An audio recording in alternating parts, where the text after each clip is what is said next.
We can have all of the best intentions and best strategies in place.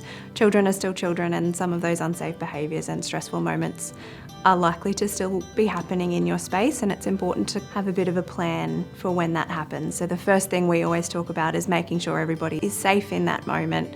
So it could be about making sure there's some space for the child who's having those big feelings and those big emotions so that they can move through them. It could also be about supporting the other children in the space to maybe come and engage in a different activity.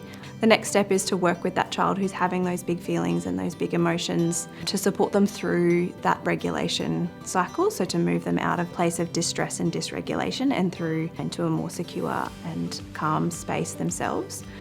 Start connecting and validating that child's emotions and their feelings to help them feel heard and understood. Also remembering that they are also in a state of stress, so coming in with a lot of language and problem-solving strategies in that moment might make that child feel more distressed. So it's just about meeting them in their regulation and helping them come back down to a more calm state. The next step is to really kind of rebuild that connection and reconnect with the child in that moment, drawing on some of the skills that we've learnt through our micro moments and really understanding what makes that child feel safe and good again. We've created safety, we've rebuilt some connection with that child, we've helped them return to a regulated state. Now's the opportunity where we can come in and problem solve with that child, maybe how we could do things differently next time. But that moment comes after we've come back down throughout that regulation phase.